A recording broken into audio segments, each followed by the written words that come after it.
You asked a question, madam. So,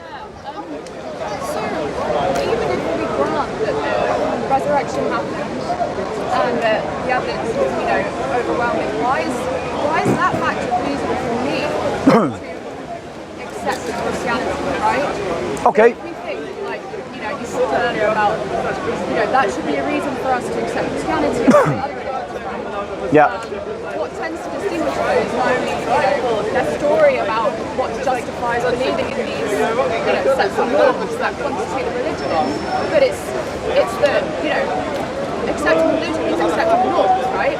Yeah. But the fact that, the resurrection happened isn't a reason for me to accept Right. the norms that make up Christianity, right? So if you'll forgive me. You need a moral argument for that. So, so it seems that actually what you're objecting to is not the resurrection, but the consequences that come from the resurrection. So allow me to answer your question as I understand it. However, I'm not inviting you in this discussion right now. Sorry, hay fever. I'm not inviting you right now to accept a series of values. I'm inviting you right now to accept a statement of truth, which is that a man who was dead for 3 days rose from the dead. And that rising from the dead confirms his message.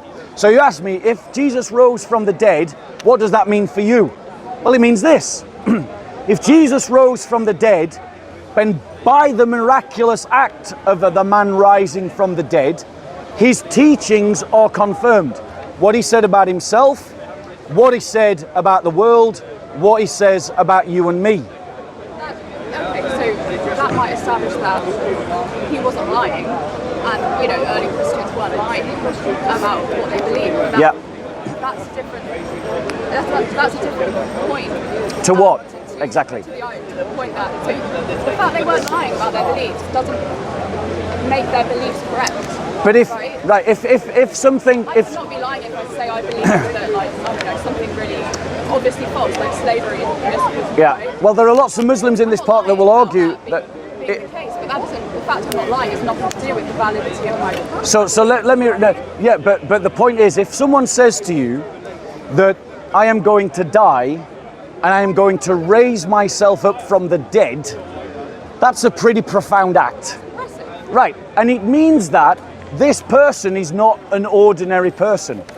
And if they're not an ordinary person and they're couching their teachings on the fact that they're going to raise themselves from the dead, and then they do indeed raise themselves from the dead, then that means we should pay this person some attention. Alright, I see. So it's less about, it's the argument is, well, it's evidence that Jesus was divine. Yeah.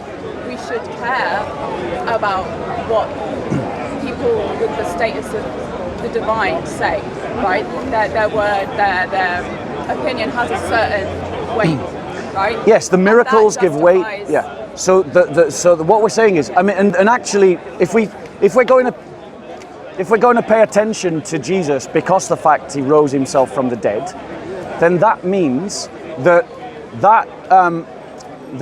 when he teaches that he is divine, which he does very concretely in lots of different places, that we should take that seriously as well.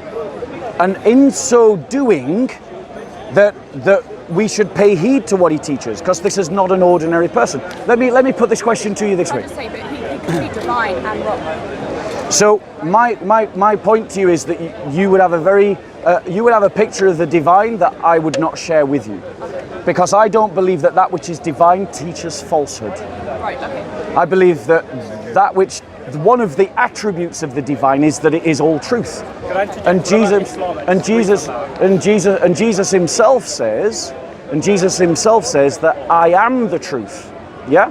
Now, what was your comment, sir? I was just saying, I want to interject that you're saying that that's the truth, but now Islam doesn't say that Jesus, peace be upon him, was crucified. We're saying that Jesus was a prophet. Yeah. So you're saying that that is 100% truth, and taking your point, where we're now saying that, okay, the Bible says one thing, but now the Quran, which is the final book, the final decree of God Yeah. said something different and is correcting that version. Yeah. So how can you stand here and turn around and tell this woman here that, look, 100% that is what's happening? So allow me to reply to that. Now, please note, I listened to everything you said, and I didn't interrupt you. Yeah, no, I'm not intending to interrupt. Okay, so you, in the same way, I'll say this. I've got a couple of points to make. I'll try to make them in quick succession because maybe you'd like to come back in as well.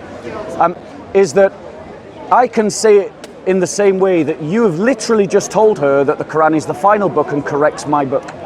Now, I dispute that claim that you have made, and one of the reasons that I would give to dispute that claim is, as you have accurately said, you've said that the Quran denies the crucifixion. So if we've got two opposing claims about one single event, what do? We look for other evidence.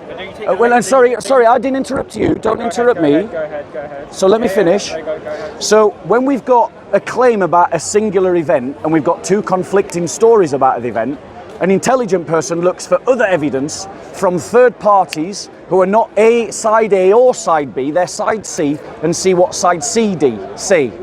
And then if they're really good, we might find a side D and see what they say. Well, when we do that, when we look at the first century, we find that Jews, Christians, and pagans all agree that Jesus Christ was crucified, which validates the Christian position and invalidates the Quran, because the Quran came 7 centuries later in a country 1,000 miles away by a person that was no witness to any of the events. Now, would you like to jump back into this conversation? I mean, I guess I'm not going to get embroiled in, like, you know. But, I mean, let her speak. I think it does. Let her speak. I would like to No, know let her what speak. you are speaking about. Yes, we're just talking about Christianity at the moment. Yeah. I guess what motivated my point was, my first question was Yeah.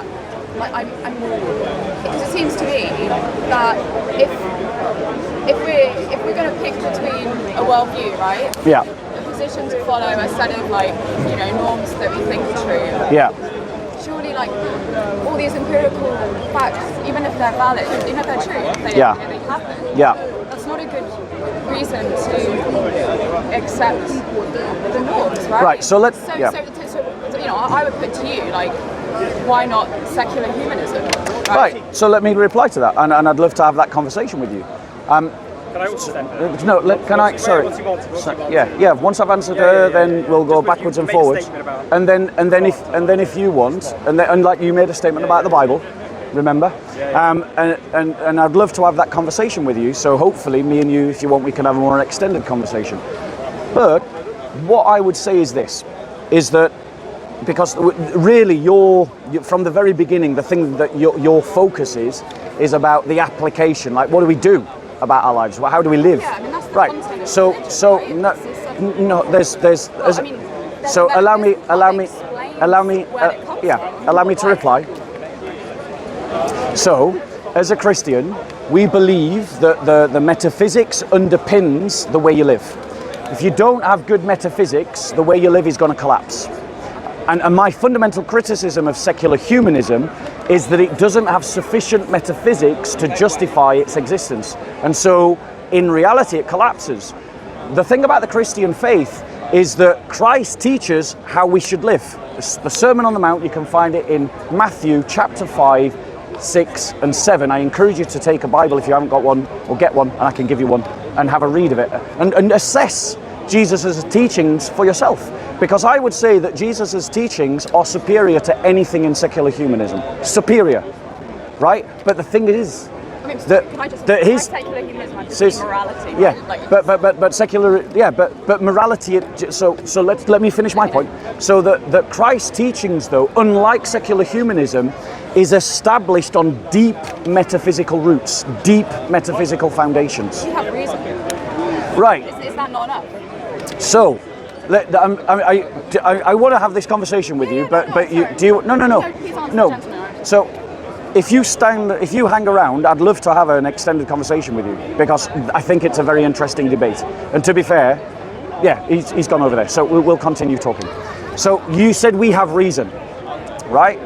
Now, the rationality that was born of the Enlightenment, okay, because I'm sure you know, that it was from the Enlightenment that we ended up with the rise of rationalism as the epistemological framework of our society, right? That was framed in an extremely European manner, right? The problem with the reason that you're talking about is that it assumes a whole set of predicates and assumptions that are European that are not necessarily true of others, and it assumes that other cultures can't have a reasoning of their own. Yes, because if you look at yes, of course, the European colonialism. When the European colonialism was an Enlightenment project. But now, do we not acknowledge that reason has limits? No, condemned colonialism. No.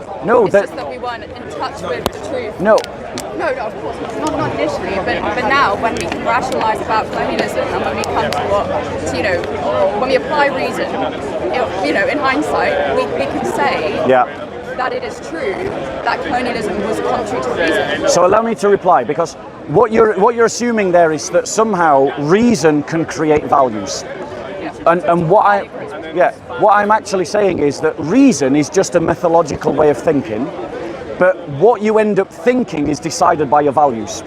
Reason of itself cannot result in values that can be substantiated. Now, Nietzsche understood this. I agree with you. Values are prior to reason. Values give us reason. Exactly. No, values give us the framework in which to reason. We reason inside a framework. Sorry, I meant like normative reason, as in like values which is reason for action. But it can't give you values. And I'll prove it to you. In the Enlightenment, they didn't reason their ways to any values outside of a context. They reasoned themselves to values like tolerance and the secular state and individualism because Europe had just undergone a civil war between Christians that had killed 8 million people.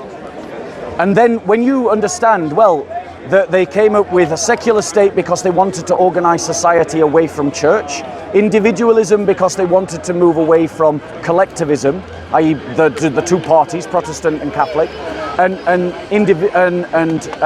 tolerance because of all the wars. What you realize is they didn't just reason their way there. Their reasoning came out of a backdrop. Reason can't get you those values on its own.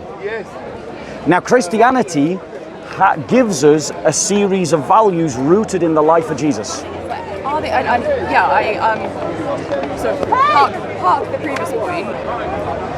I guess a different question is, okay, what is the difference between liberal and egalitarian values? Yep.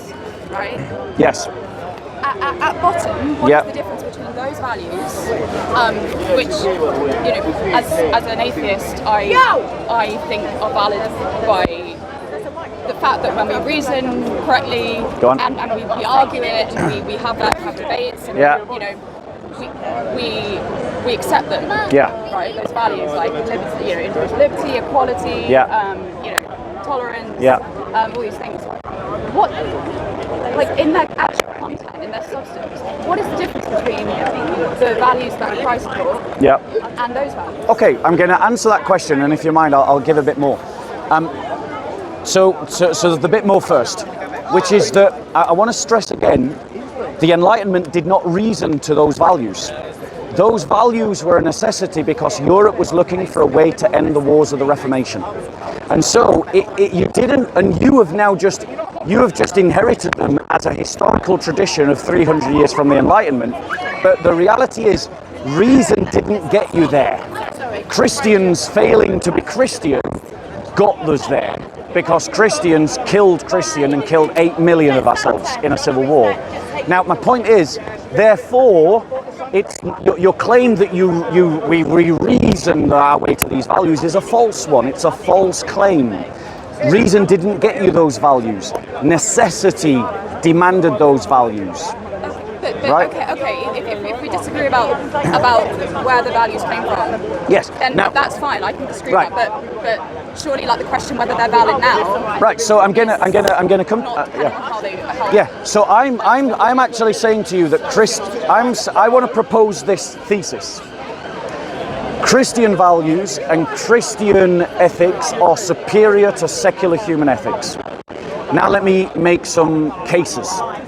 Would you agree with me that if you can't practice what you preach, and if your ideology intrinsically leads to contradiction, that it's a no good ideology? Yeah, it lacks integrity and it's critical. Let me demonstrate to you that the liberal humanist project lacks integrity. Liberals talk about tolerance. However, the French state and the American Revolution were both built out of intolerance. The French Revolution... They're just getting the liberal values wrong. Yeah. Like, well, let me finish. Let me finish. Right. Tolerance is an empty term. It's a term that you fill it with meaning. What exactly should we tolerate? For instance, I believe that the Muslims that I have met on camera, we've got it all on camera, in this park, who advocate for slavery, advocate for child marriage, advocate for killing Christians who want to leave Islam, I believe that they should be treated as in equal terms to the vilest racist. Do you agree that we should not tolerate that? I mean, I don't agree with those. But should we tolerate it? Should we tolerate a neo-Nazi racist who says the most... Right, so should we tolerate an Islamist who says that I as a Christian should be made a second-class citizen? No. Right, great. Now, on what basis... On how are we defining... Do you see my point? The fact is, tolerance doesn't communicate anything.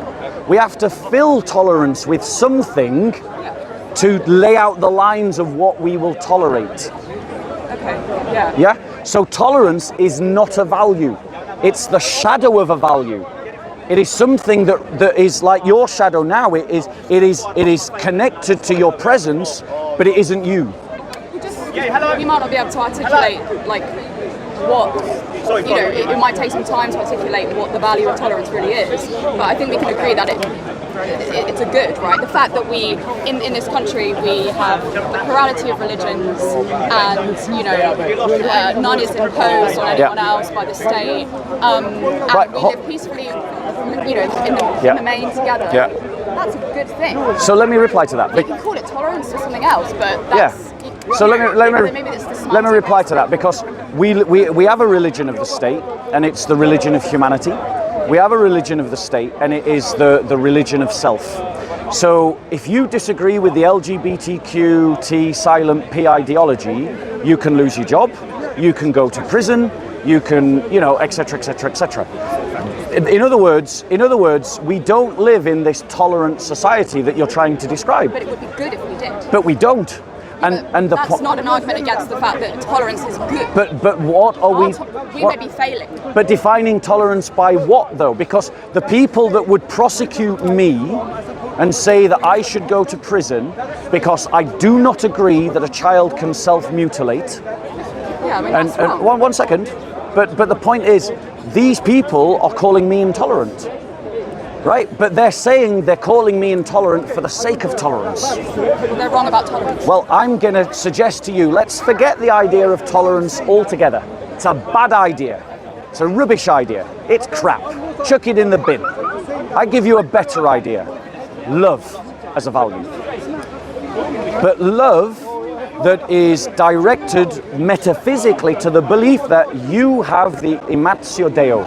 You have the image of God in you. Even though you're an atheist, even though you're a woman, or I'm a man, right, let me finish on that comment because I'm trying to make a point here. Even though you're white, even though you're fully abled, the imatio Deo is not connected to any of those things. You have it independent of those things. So in other words, it doesn't matter that you're a woman, it doesn't matter that you're white, and it doesn't matter that you're able-bodied, or whether you are black, disabled, and a man. The imatio Deo is to be loved. And that is a better value than tolerance. Tolerance is a cheap substitute for Christian love. I agree that love's a great value. Is it better than tolerance? I think they're both good. Well, I'm asking you, is it better? I mean, Well, I think we need both. Right. Well, Because without love, like there would be something incredible lost from our relationships, Right. and So now let me and then without tolerance, we would be at war with each other. So now let me expand my argument further. Because here's why my concept of Christian love, I am arguing to you, is better than your secular humanism. Because of my concept of love and because of my belief in the metaphysics of the Imatio Dei, the image of God, right? I have a clear remit by what can be defined and what can't be defined and what should and should not be tolerated, because I love the image of God and therefore I defend the image of God, which means that I am against slavery. I'm also against abortion. I'm also against euthanasia. I'm also against child marriage. I'm also against, slavery, if I haven't already said that example. However, in a secular liberal state, all of these questions are up for grabs. And what we tolerate and don't tolerate changes. The Weimar Republic was one of the most liberally tolerant societies that has ever been imagined. And it allowed the Nazis to take over. So what you're saying is when you have the metaphysics that Christianity gives you, then what you end up with is a much more stable foundation for your values. Right? Yes. And a foundation that means that your values are less subject to change and to being discarded for new values or whatever it is. Yeah, because it's concrete and unchangeable. So Christians for 2,000 years have been against abortion. Christians for 2,000 years have been pro-adoption. Christians for 2,000 years have been against slavery. Christians for 2,000 years have been, I could give you a bunch of other examples. Are Christians against, just on the abortion question, sorry. Yeah, are Christians kind of figured that'd be the one you go to. That's the one that, are Christians against torture? Are Christians against torture? Yeah, would Christians say that torture is wrong? In what sense? So subjecting someone to, let's take the law's definition, inhuman and degrading treatment, pain, suffering. I guess in that. So to answer your question, right, you've got to understand how Christians think about this question. We don't have a list of right and wrongs. What we have is a list of values, and then we have virtues. Or we believe in living by a virtue ethic. And virtue ethics is about having the right mindset, not a list of yeses and nos. Oh, right. So, so I'm going to now answer your question. Are Christians against torture? Yes, in virtually every instance, except when, for instance, say you were some kind of sick psychopath, not that you are, you're lovely, right? And you had buried a small child in a coffin and they only had an hour or two to live. But you weren't telling us where that child was. That child's got an hour to live, it's an innocent child, because you're sick mind, you won't tell us. In those circumstances, I would torture the fuck out of you to try and rescue that child. But I'm innocent, that would be wrong. Of course, yes, if I got the wrong person, yeah, exactly. If I'd got the wrong person, then yes, absolutely, you would have means to demand that compensation. But would you agree that in a very extreme example, like the one I've just given you, that you could make an argument for torture? And if you have any doubts, imagine it was your child. Imagine it was your child. Still, you might do wrong no matter what you do, right? So if you let the child die, then you wrong the child. If you talk to the innocent person, you wrong the innocent person. But I guess using the example that I've given. The example's a great one, right? Because it's the one I use when I argue for a pro-choice position, right? Great minds think alike. Right. Yeah, no, Fools I love never that differ. Example, right? It's great. So from my point of view, firstly, answer my question. In the example that I've given, would torture be justified? No. Right, so you disagree. Even to rescue a small child inside a coffin that's dying. You would wrong the person that you're torturing. Okay, right, fair enough. Now that we've taken that position, now we'll see. We'll advance the argument. Okay, now I understand where you're coming from. So my position is that a woman that gets pregnant, and doesn't want to keep the child, and is forced to have that child, right? So has no means of not having that child. That is torture. Okay. Right? Being forced pregnancy is torture. Right? Can I ask a question? Yeah. Do people have the right not to bear the consequences of their decisions? So I see where you're going with this. So my response would be consent.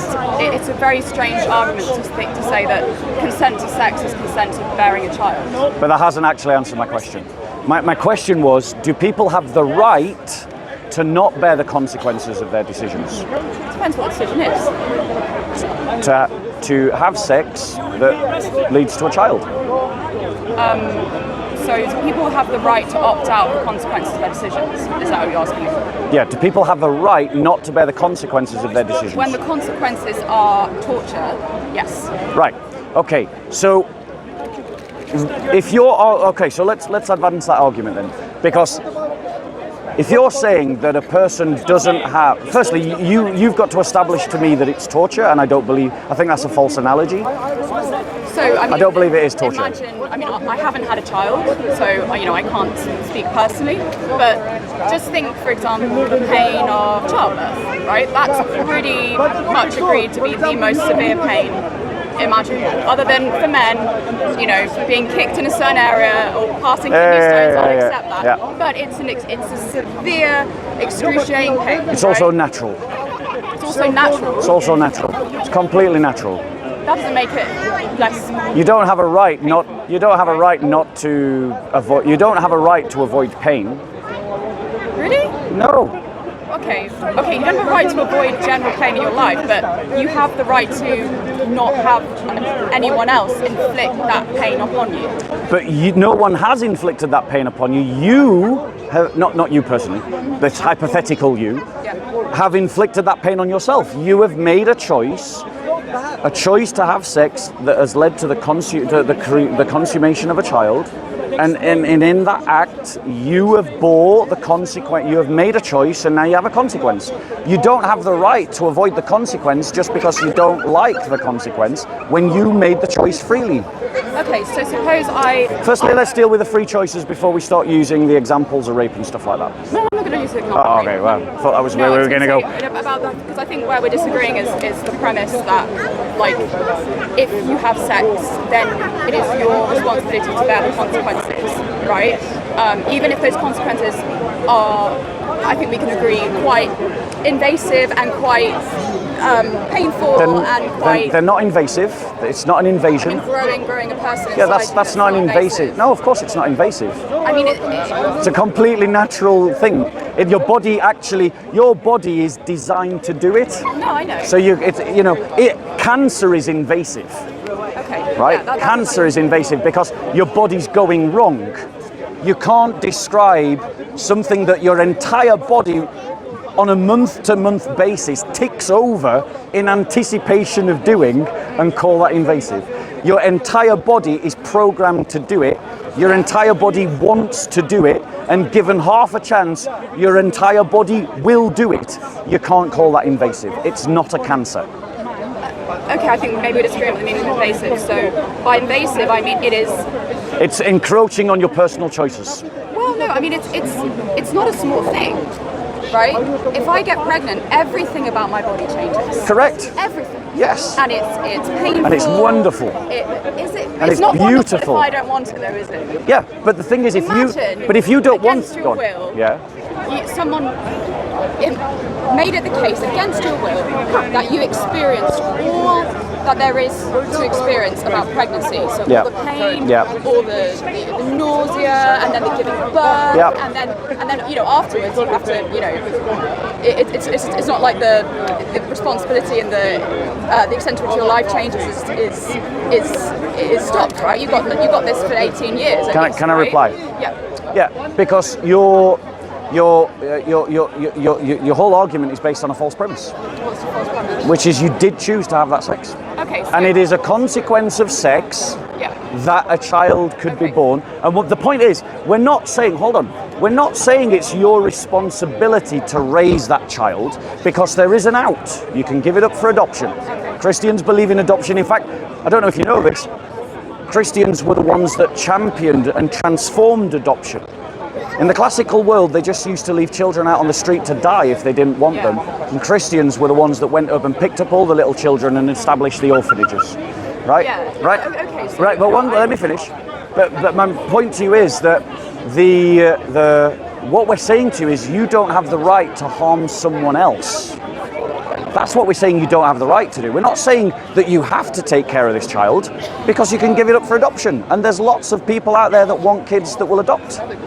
But what we're saying to you is, because of your choice, you don't have the right to kill someone else. Right. Okay. And I think that's a perfectly fair argument. Well, so I would still want to push back on the choice thing. So let's say I think as a conservative estimate, the chances of any woman falling pregnant on any instance of sexual intercourse it's incredibly low. It's like, I don't know, 1%. That's probably an overestimation. It's very, very low, right? It's higher. Okay. I mean, it's not over 10%. Even at 40, you've got 33% chance of getting pregnant. Every time you have sex, on any single occasion. Oh, no. Yeah, That's it what varies in the course of the month, Yeah, obviously. so when I'm ovulating, probably have a Oh, quite high chance on any single given day of intercourse. Very, very low chance. Yeah. Right? So, so you're saying that, okay, let's suppose that I go to Ukraine, where the area of Ukraine which is now you're not supposed to visit because it was contaminated by Chernobyl disaster, right? Yeah. Let's suppose the same amount, the probability of me getting cancer from going to that area is this about roughly the same, right? Yeah. So on your argument, if we think that by having sex and taking that 0.whatever% chance it is, then you chose to be pregnant, then does it also follow that you chose by going to Chernobyl to have cancer? And what's the final conclusion of this hypothetical? Are you saying that I would be against someone getting cancer treatment? Well, right. Well, firstly, you're framing abortion wrong. Abortion isn't a medical treatment, but abortion is an interference with a totally natural process. It's like someone stopping your heart.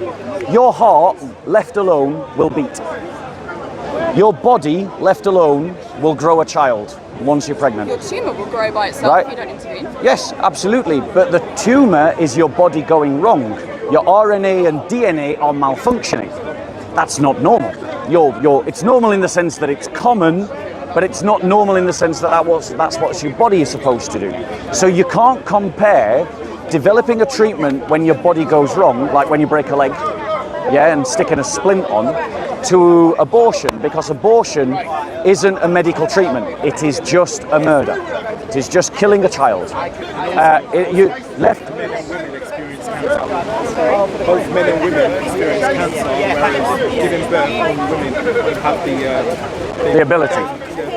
Which means that it's an intrinsically innate and natural process, so it shouldn't be medicated. That really isn't. I mean, to go from the incredibly valuable to the incredibly benign, it's like cellulite. We've medicated cellulite. It's totally normal. It's a natural thing. You don't need to medicate cellulite. But we've medicated cellulite because a bunch of capitalists realized that they can prey on the vulnerabilities and sensitivities of women and get them to spend a fortune on stuff that is just normal body function. And that's what's happening with the abortion industry. Mary Curie was a neo-Nazi racist who established her centers to try and keep the black population down. That was the reason why she established her abortion business, because she was a member of the Ku Klux Klan and she wanted to stop black people breeding. Yeah, and that's awful. Right, great. So shall we cancel that organisation? Can we agree that organisation is awful? Okay. Let's suppose then we have an organisation that doesn't have Mary Curie's history, who's providing. Great. Now let's talk about that. Right. Let's talk about someone who set up abortion more in line with your thinking. Yeah. Can I just make a point? Yeah, of course. I'm quite unusual as a pro-choicer in that I still, say if I got pregnant, an unwanted pregnancy, and I had an abortion, I understand and I would accept that I am doing something wrong by having an abortion, right? Yeah. I am wronging that life, that potential life inside me. Why do you say potential? Well, on what grounds is it not a life? Okay, it's a life, right? Okay, great. I am wronging that a life. Yes. Right? Yes. So I accept that. Do you But think, I think sometimes wrongdoing can be justified. like torture? Okay, yeah, fine. There you go. But I mean, yeah. When I said that torturing the person to save the child would be wrong, I didn't mean it could be justified on the basis of saving the child. No, you said it was always wrong. Torture's always wrong. Yeah. Torture. That doesn't mean you can't. Like, it's like if someone says, It is a okay, normative evil. give me a gun. Yeah, it is a you have normative. to shoot It's a normative one evil. of these people, right? It's a we are agreed. It's a normative evil that, in certain circumstances, it's like lying. Lying is a normative evil. If you've got the Nazi at the door, And you've got where Anne the Jews, Frank, then then you lie through your back teeth. Yeah, exactly. It's a normative evil, but it's a normative evil that in extreme circumstances you exempt, because a greater good is served by a opposed. Right. So now we've established that under certain circumstances we can torture people. Let's now talk about abortion. Are there certain circumstances that would justify an abortion? I would say there are no circumstances that would justify a deliberate abortion. None at all. Not rape, not incest, not no, none. Just zero. Right? So if like I don't. It wasn't part of my plan to go to the extremes because I don't think we need the extremes. I'm glad. It's nice to talk to someone who doesn't do that. We can stay in the normal then. Let's stay in the normal. I just think we need that. Okay, we have two competing interests here, right? Yeah. We have the interest of the life of the fetus, Yeah. right? Yeah. Okay, and I accept that. I don't think there's any point in arguing about whether it's personal or not, whether it's life, Yeah. whatever. I accept that. And then we've got the interest of the woman, right? Yeah. So what we're what we have on either side is a death and extreme torture for 9 months. No, And then- you haven't justified. Sorry, you haven't justified this characterization that it's extreme torture. I mean, imagine if I subjected you to childbirth, right? The pain of childbirth. Would you not consider that torture? No, it can't be defined as torture. It's not natural in your case. It's like the equivalent pain, right? if the I- equivalent pain and suffering of childbirth, and I poke you with a rod, Right. and you experience. if I get really bad constipation, am I being tortured by the universe?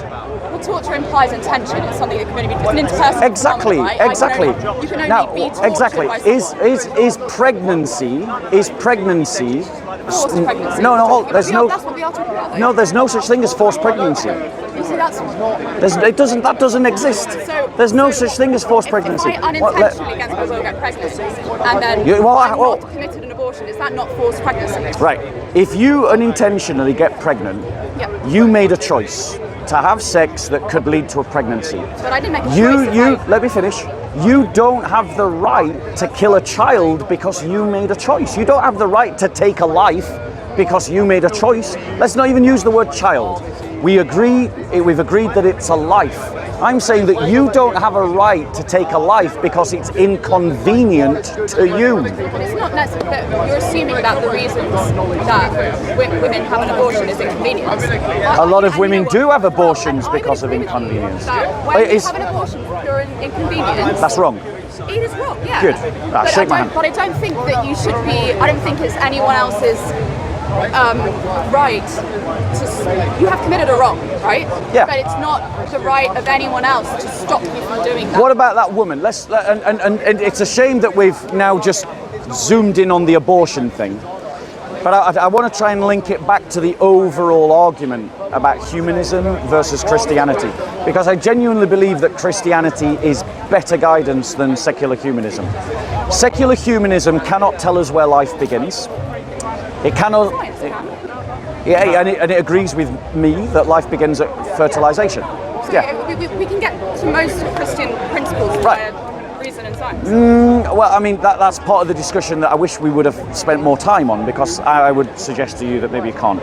Like, but secular humanism cannot tell us where life is. And at the moment, a whole bunch of secular humanists are calling it wrong.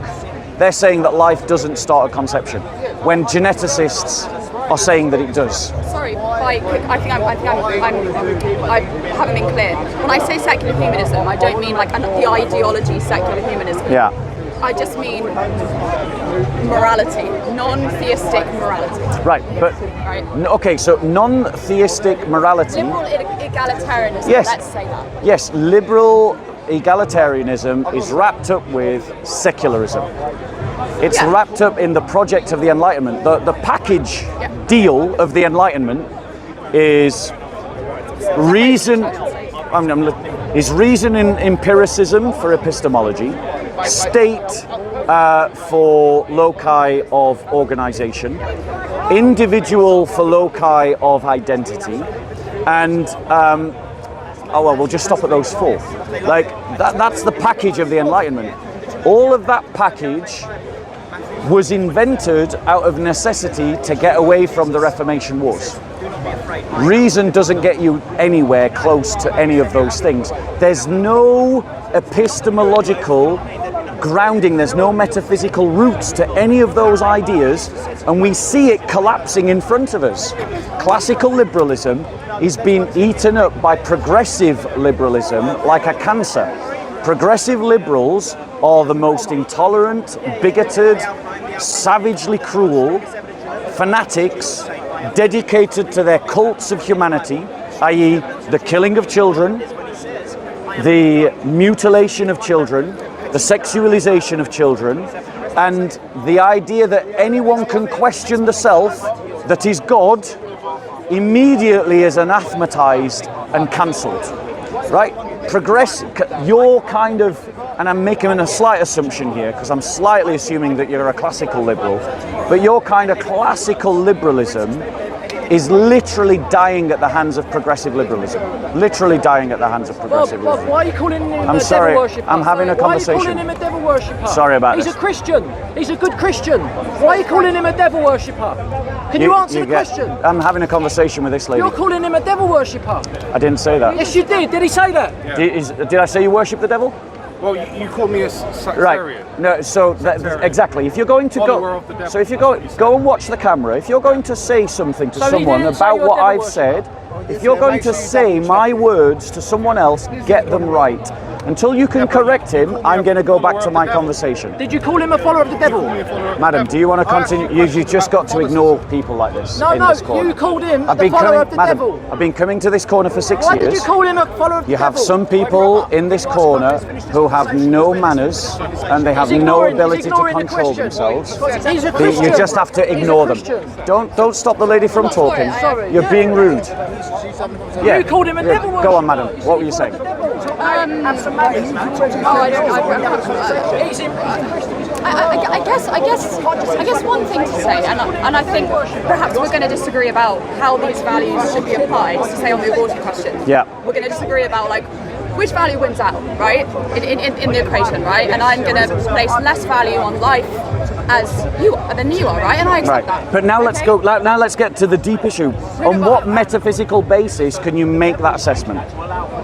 That What is the metaphysical grounding Yeah. by which you can make the assessment that that life in the womb is not of the same value as the life outside of the womb? Now, I'm not asking for some pragmatic utilitarian assessment of the life. I'm asking for the metaphysical roots, as in what is the origin of the value itself by which you're making the judgment.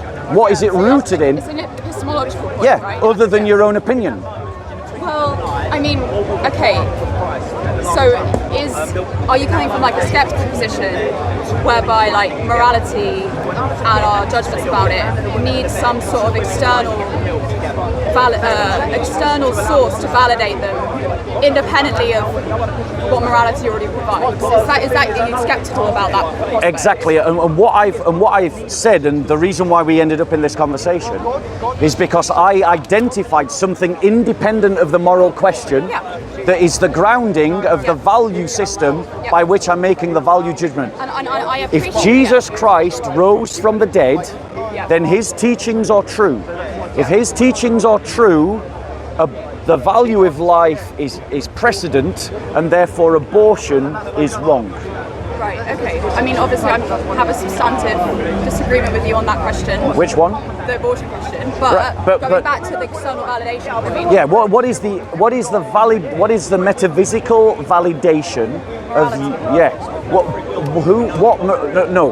What is the epistemological basis of saying that this life is not valued, like I that think the life. life is valuable. I'm not denying that the life is But it's not as valuable enough to keep alive. Well, no, it's just not sufficiently valuable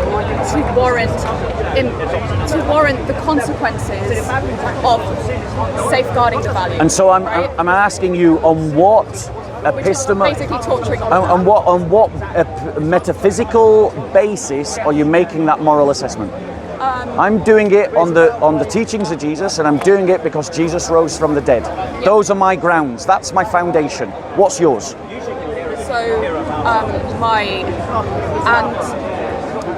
So it's difficult. So you asked me a question about what validates moral judgments, right? What validates your moral judgments? Not my moral judgments are validated by the fact that Jesus rose from the dead, which confirms his teaching. My reasoning. Your reasoning, right? But that is so. What you're saying is it's your opinion. It's No, your I don't assessment think of the situation. Well, I mean, I don't think so. This might be a bit more of a controversial example, but let's suppose that. So, in my view, there are some moral truths which we can state that are true objectively, right? That it's not a matter of opinion. So, like slavery is wrong, right? I guarantee there are people in this park arguing that slavery is okay. But they're wrong. Should they be tolerated? No. Good. I'm glad we agree about that.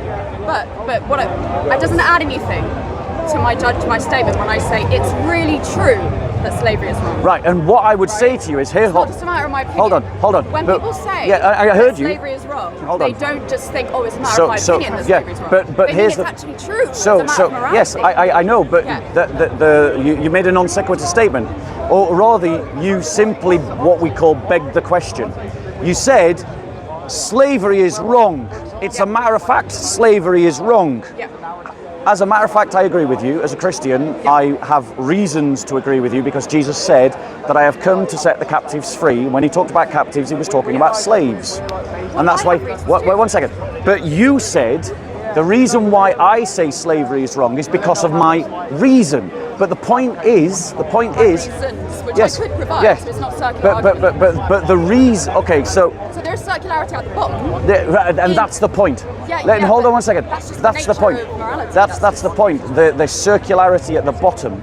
In other words, at bottom, it's just going to amount to these are the conclusions that I've come to. But don't you also have circularity at the bottom as well? No.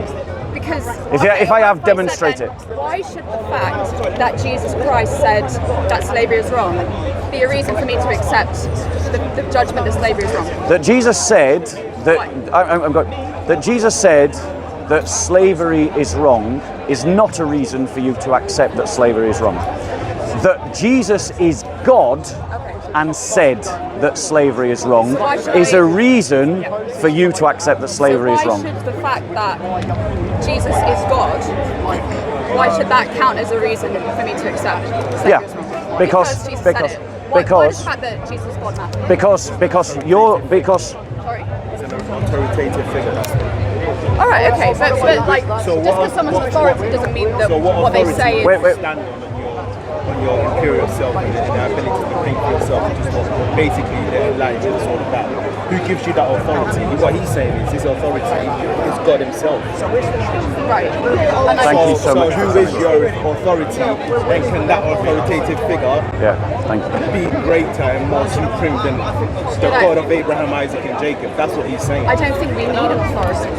I don't think we need any authority. What's the basis for your morality? So if you're saying That's Okay, exactly- value. So Sister, why is slavery wrong? so well, it's so- because it The is point that- destructive of human dignity. So- because it causes harm. Because it and all these things we can accept as. But you say, but you're facts. in each of these statements, you're just begging the question. You're So are stating you. no, So are you. no, hold on, because my beliefs are rooted in Jesus' teachings, and Jesus' teaching is confirmed by his miraculous rising from the dead. It is an objective event in history that happened to a real person I'll grant you that validates what he said. Because Why does it validate? because something I actually said to you earlier in our conversation. Because if someone rises from the dead, this ain't an ordinary person. Someone literally says, I'm going to die. but I'm going to raise myself to life. And then he does, right? This is not your average common Joe on the street. This is not like me. So my point to you is, I just wanted that yeah. point though. Eliud Kipchoge, right? Fastest man, marathon runner, Yep. sub 2-hour marathon. Yeah. He's not an ordinary person. Yeah. He's remarkable. Right? Yes. So why don't we listen to him? No, actually, Right. On moral questions. no, actually, he did something that an ordinary person can't do, but that doesn't mean that. Other people can't do it. Exactly. Well, I mean, okay, let's stipulate then So you that can't train Eliud yourself to Kipchoge. die and then resurrect. You can't Yeah, train there's no amount of training. There's no comparison yeah. to being raised from the dead Yeah. in 3 days. So if because you could train yourself to be as fast as that guy, or I could. Well, As a I mean, woman, you probably never could. Unfortunately not. Yeah, and that's not a sexist comment. There's just a genetic fact. Yeah. because I am Yeah. a baby maker. Just like Exactly, which is a wonderful thing. No, why do you say unfortunately? As a man, you Because can never get. I'm a runner, right? I'm an amateur athlete, Yeah. so I do a lot of racing or running. Yeah. And yeah, What? my Why body do you want is- to be like a it's man? matter of Being a woman is evolution. beautiful. Yeah, you give life. Yes, but what if I want to be a fast woman? You can be a fast woman. You just can't be as fast as a man. You can be faster than him. You could probably be faster. You probably are faster than me. Right now, you're probably faster than me. So, but, yeah, I don't know. But my point to you is, you know. Unless you train as well, you know. No, but my point to you is that you like you said, I'm a baby maker. That's unfortunate. There's nothing unfortunate about being a woman. Sorry. Being a woman is a wonderful no, thing. No, sorry. If Let me he clarify. never had a mother, he wouldn't be here. So No. without you, the next. Hey, without her, I would still be here. Yeah, no, Without her, the next Abraham sorry. Lincoln might not be here. Don't get me wrong. I think, you know, as a matter of the only so my dissatisfaction with my womanness is relative to womanhood is relative to my inability to run as fast as my guy mates, right? Yeah. With Yeah. as much ease as they do, right? So no matter how hard I train, I just can't beat them. That's not to say that I have a global dissatisfaction with my womanhood, right? Yeah. You know, I don't dislike what evolution has given me. That's probably another. Yeah, what I believe in has evolution. given- okay, well, what evolution has given me, like as a global matter, Yeah. right? You know, can't think of anything right now, but like I don't. It's relative So- to my inability to be as Forgive me, well, but as strong as a man. so you know, come back. So coming back to the point, I am, and I'd like to give you another crack at it, but I haven't heard any epistemological and metaphysical groundings for your assertion that slavery is wrong. I agree with you, slavery is wrong, Yeah, but I haven't heard any good groundings for why you think slavery is wrong. because slavery is destructive of human dignity. It treats someone who is a human and deserves to be treated as a human, as less than human. But that's what abortion And that's does. wrong. But abortion does that. Okay, but there's nothing. But in the abortion case, you have another interest here, which is the case which is the interests of the woman. So we have some sort But in of. slavery, you have the interests of the slave owners. But their interests don't weigh much at all. If But- anything, they but- have no normative weight. And I would agree with you. But my point, do you see the point though, is that I see you the appeal to comparison. one kind of logic to argue against slavery, but then I took that logic and applied it to abortion, and you had to appeal to a different kind of logic. So the problem with No, I just weigh the values differently. I just apply more weight to a value in one case, and it's consistent logic. there's no, I disagree. Okay. I disagree completely, because what you've said is that the value of an unborn life is less than that of a woman, and less than that of a slave, and less than that of a master, right? So, I didn't say it was less than the master. well, I am sure that you probably agree that it's What? That a slave master's it's a side issue. interests are more weighty than an unborn child? No, I didn't say that. Oh, I said the sorry. opposite. Oh, yes, sorry, yeah, sorry, I misheard you. Yeah, Yes, I said agree. the opposite. Yes. Exactly. Okay. So my point to you is that you have to massage the value depending on the topic. Yeah, but values apply differently in different cases. That's fine. Like My values, sometimes the value of my promise. Yeah. will be weightier when, you know, the reason I want to break my promise is just that I want to watch a Netflix special, right? Yeah. And then, you know, other times, the fact that, you know, I promised to meet for lunch tomorrow, then my child falls really sick, the value of my promise isn't sufficient to outweigh the value of me looking after my child, so it's permissible for me to break my promise. So, you know, promising might be valuable, but the weight we assign to this is the Christian. the facts constrain the weight of values. But what I would say to you is that there are no facts. There are no facts. And there are no facts that we can assess that would lead to a conclusion that abortion is justified.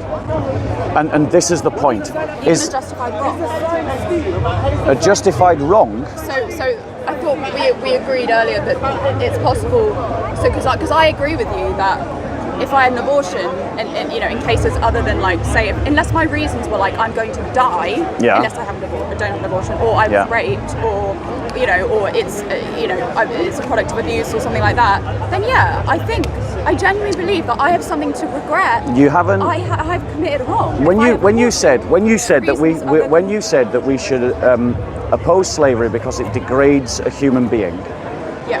Well, I would say that there's no worse way to degrade a human being than ending their life, especially when they're innocent, especially when they didn't ask to be brought in the world, especially when they're not causing you any harm, which they're not. No, a child is not, a growing child, a growing life in your womb is not causing you harm. It is not, it is not causing you harm. You psychologically may cause yourself harm about how you think about it. Psychological harm is harm. Yeah, but that's you causing yourself harm. The child has caused you no harm because it has no intentionality and no ability to practice any intentionality. Right? Exactly, so it is completely innocent. So therefore, we are saying that we're talking about taking an innocent life who has done no one any wrong purely because, for whatever reason, it doesn't suit us. What if but I already agree it's wrong in those cases. But what case is not like that? So, I mean, rape, right? If I'm raped, I get pregnant. It's. You think that morally speaking, I should be forced to have that rapist's child because let's be clear, I didn't consent to sex. Agreed. Right? No consent. Yep. So the argument that I consented to sex, therefore I take responsibility, is not valid, right? Yep. So in that case, how would you weigh Okay, great. So it's a great example. Firstly, obviously, rape is wrong, and obviously the person that does the rape should be suitably punished, and the person that is raped should be suitably supported, right? But none of that justifies taking the child's life. Did the child commit the rape? No. Did the child participate in the rape? No. Is the child doing the woman any harm of itself? No, the harm is right. not. It's not. So the child. One second. Hold on one second. That life, therefore, we are agreed, is totally innocent, isn't it? Yeah, it is. Yeah. Right. So if it is a totally innocent life, then we cannot justify taking a totally innocent life. What we must do is say to the woman that's raped, we are going to support you through your pregnancy, and then if you want, we will take the child away from you and we will raise, because you shouldn't have to be forced to raise that child. Okay, I guess in that scenario, that will also test your morality as well. So in that I have a moral question when I have been raped and I need to decide whether I'm keeping my child or on a basis of morality. Yeah, but I guess like, could you put as a thought experiment, like, do you have children? No. But imagine you had a daughter, right? Yeah. Say she's 12 years old. And let's say she was raped. She's raped. Yeah. She's pregnant. Yes. What would I do? I would not kill an innocent child. But you would think put her through giving birth. So not only does she have the trauma and the horror of the rape to deal with, but she then has the horror and the trauma of not being able to forget the rape because the consequences of it are assuming changing that I'm not imprisoned for doing something to the rapist, and that I was there. To the rapist, as far as I'm concerned. I'm sympathetic to the idea of castration, like to rapists. Wouldn't go that far, but but my point is that even in the scenario that you've portrayed, and as horrific as that situation would be, my child is innocent and her child is innocent. Yeah. There's two innocent parties, Yeah. and you can't right one wrong by doing another wrong. But you're in that case, I would say you are torturing the No, innocent. she's No, not. no. She's not. Come on. After you've just betrayed, you're being. I'm not torturing her. You're talking about the psychological The implications psychological, of the that. physical. Did I rape her? You didn't. Of course you didn't. No. So I'm not Can torturing we her. agree? Can we agree that you are forcing her to carry her and give birth to her rapist child? I am not forcing her to carry her in your world, rapist she child. wouldn't be able to have an abortion. would she? Agreed, that's so in correct. effect, you're forcing her. No, there's no force here. It is any more than when we make, for instance, a law that. No, actually, let me retreat from that. I would agree. No, I take it back. There is a degree of force here, but the force is justified. Right. Okay. And hopefully, I hopefully, disagree. That's where we disagree. hopefully, I would raise my child to share my values and beliefs, and she would also agree that her child is innocent, and we would work together to work through the whole situation. I guess in that stage, you'll also have to consider therapy for that child as well. Yeah. Whether you abort the child or you keep the child, therapy will have to be considered during that process. Well, absolutely. Yeah. So my point. But I want to come back. I'm also conscious that this brother wants to ask questions. Yes. Bro, how much time have you got? Are you still wanting to ask questions? Hanging on. We're going to the pub at about half an hour. Right. I should probably make Right. use of What's your name, sister? Ali. Conversation short. Ali. Nice to meet you, Ali. It's been a pleasure. Have you got a Bible? I do, but not. I do. Okay. I want to encourage you to read about the life of Jesus, and just just as we're leaving. Who do you think Jesus is? What's your opinion of Jesus Christ? I think that Jesus was probably a very good person. I believe that he was very influential, and he was probably quite a remarkable human being. And that he said a lot of things which made a lot of good sense, and it still makes sense. I guess what I don't believe about Jesus was that he is divine. That's right. Okay. So I would say amen to. Non-abortion though. He didn't say good things. I would say amen to everything you said about his humanity, because I agree. That's what I believe about his humanity as well. But Jesus himself claimed to be more than human. He claimed also to be divine, and that claim is validated by the resurrection. And my point to you is that if you just at the human level, if you think Jesus is a great man, the simple message of Christianity is that we be students of Jesus, that we learn about him, we learn about what he teaches, and we learn about his perspective on the world. And if you recognize that he's a great man, and I say amen to that because he is a great man, that consider being a good student of his. Consider learning his perspective. Consider learning from him. Because if you recognize he's a good man, I'm sure you've learned from other great men and women before. Yeah. Right, well, here's just another one to learn from. Oh yeah, no, I would happily take up that invitation. So I'd encourage you to read the gospel, and then, if you come up, you read something and you go, this would be a great question. Bob won't have the answer to this one. I've got him on this one. Write down your questions, come back and talk to me. Yeah? Yeah, it was really a pleasure chatting to you. Right, I'd like to give you a gift. I give everyone a gift that I talk to. Just to round it up with a Bible verse, Yeah. as in terms of where life, what Christians believe of life before it is even formed within the womb. This is Jeremiah chapter 5, right? So it's written, "Before I formed thee in the belly, I knew thee, and before thou comest forth out of the womb, I sanctified thee." So I knitted you in your mother's womb. So essentially what it's saying is that before the fetus, it even becomes a fetus within the stomach. Peace be with you, Already a brothers. personality there. Thank you so much. The God of Thank you so much. Jesus Christ, the God of Abraham, the God of Isaac, the God of Israel, already knows the child before it's even formed in the belly. I'm well, thank you. Good to see you. I don't just Abby? Ali. Ali, sorry. This is my gift to you. Thank you very much. This is someone I know personally, talking about how Jesus changed his life. Wow. Yeah. And I know the man. I know the man that wrote the book.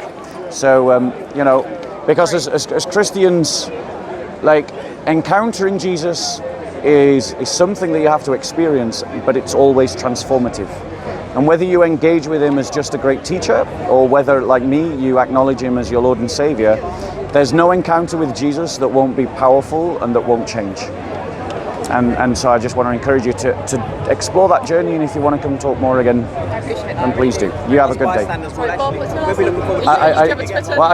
name? I don't use my real name here. I just okay. Bob. But actually, everybody calls me Bob the Builder. The builder, yeah. Yeah. Yeah. So there you go. Okay, well, it's a pleasure to meet you. Pleasure to meet you. God bless. God bless. Take care. Right. I'm well, thank you. How are you, bro? Right, bro. Shall I ask a couple of questions then? Yeah, if you want to ask questions, let's do questions. Before me, I mean, I've been No, you're next. The others have walked up. From the last discussion. Just before we Kind of like forget about it. Yeah. Right. So gave a talk. Ended up talking to a classical liberal and a classical liberal humanist. And I think that I demonstrated quite convincingly that classical humanism and secular humanism has no metaphysical roots, no real foundations upon which to base its values. The values of the Enlightenment did not come out of the use of reason, despite what John Locke thought. The values of the Enlightenment came out of a trauma, the trauma of the Reformation. In other words, they were values by necessity. And every classical liberal today simply advocates those values as normative because they've received them by tradition. Thank you, Martin Luther. And no, let's not get sectarian, JC. And so the reality is that Christianity is a more fundamental basis upon which to build our society, because it is built in deep metaphysical foundations, which is Christ's teaching, and that is confirmed by Christ's resurrection, which is a historical event. So any last message to the lady? Yeah, if you want to get in touch, you contact me on BTB, that's Bravo Tango Bravo, SOCO, SOCO @gmail.com. And that's the same for anyone else.